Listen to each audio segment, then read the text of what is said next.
Welcome to the Further Light Podcast, presented by Wisconsin Freemasonry, helping you accomplish your Masonic goals through education and more light. And now, I present to you, Brother Chris Ludke.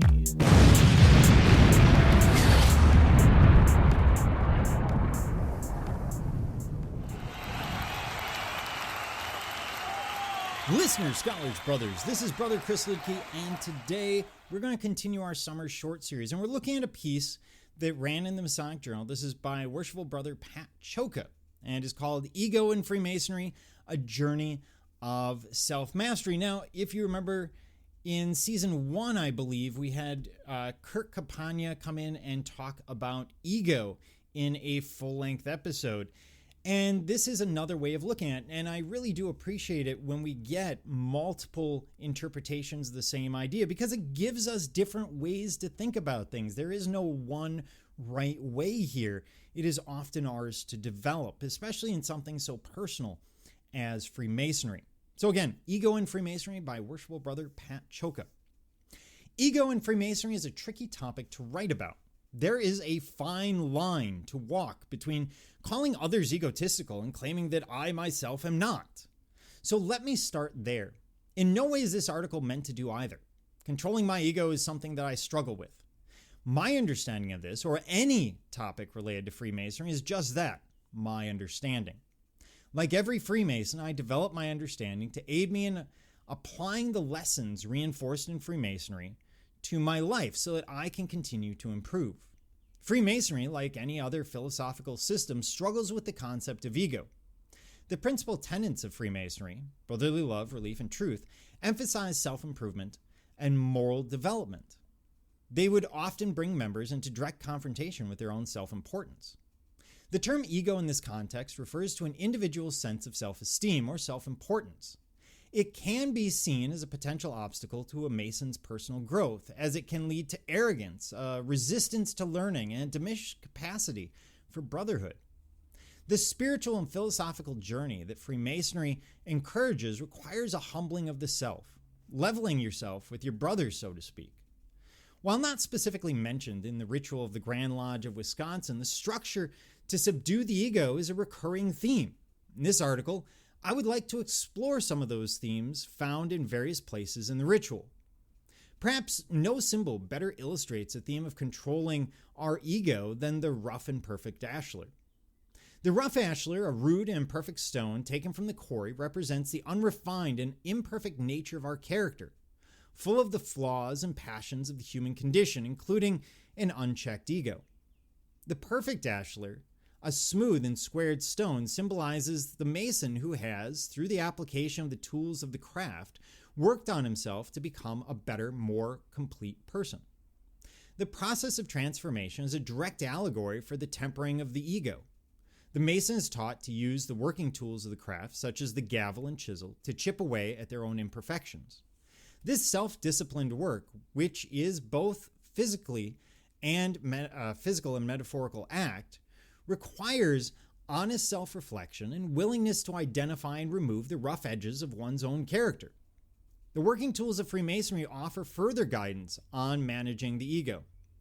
The square reinforces moral rectitude. It teaches Masons to square their action by the square of virtue, rather than by personal desire or ambition.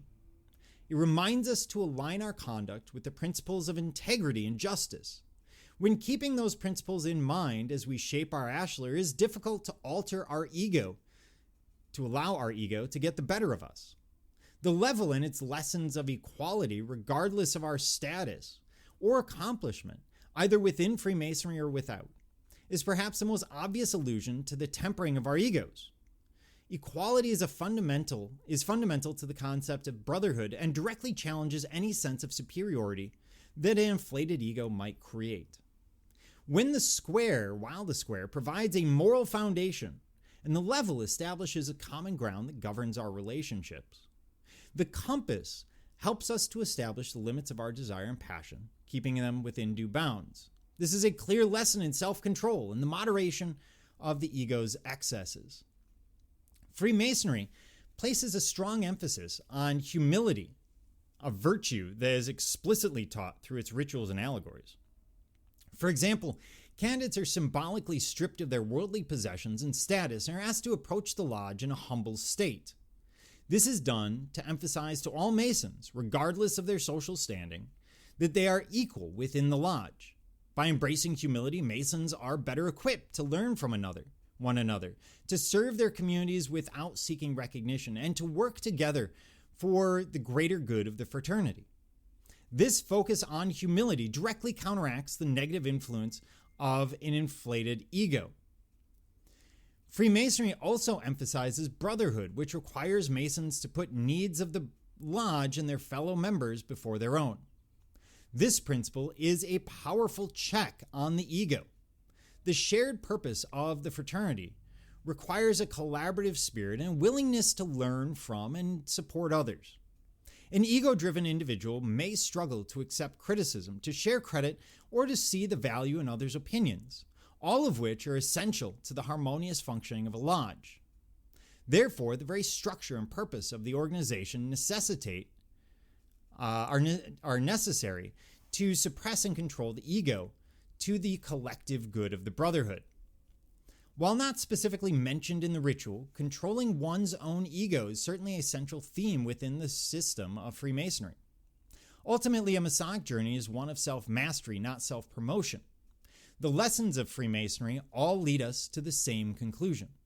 The rough ashlar of our unrefined character can only be shaped into the perfect ashlar of a virtuous man through the consistent chipping away of our basest instincts, among them being ego.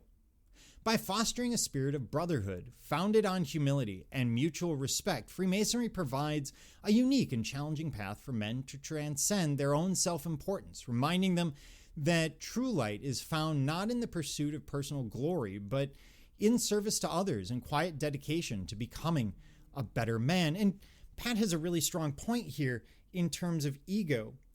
Yes, we tend to think of ego in terms of identity. And the Buddhists take issue with that and try to eliminate some of that, and that's a whole different story. But ego, in the Western sense, in Freud's sense, in Pat's sense here, is the sort of thing that tells us that we are the main character in the story. And the truth of the matter is, when you look around, everyone's the main character in their own story. And the more that we come to terms with our ego standing in the way of our personal development and growth, the more likely we are to be humble enough to recognize that we need personal growth, that we have areas of weakness, that we have things that we can improve. And so this idea is a fantastic one to contemplate. How does your ego get in the way of your own self-development? How does your ego get in the way of service to others? Do you sit there and say, hey, this money is better served if I just use it for myself, for this thing that I want? Or is it better served if it's used in the community to improve someone's life who is perhaps worse off than you are? It really is the sort of reflective piece that encompasses the Masonic journey. Fantastic piece. That being said, thank you for joining me, Brother Chris Lidke, and the entire Further Light team on your quest to find more light through Masonry. Are you interested in learning more about Freemasonry in Wisconsin? Visit wisconsinmasons.org to learn more about Masonry and access further educational content and more light. Once again, that address is wimasons.org. Any questions, comments, or suggestions, please email us at education@wisconsinmasons.org. And thank you for listening.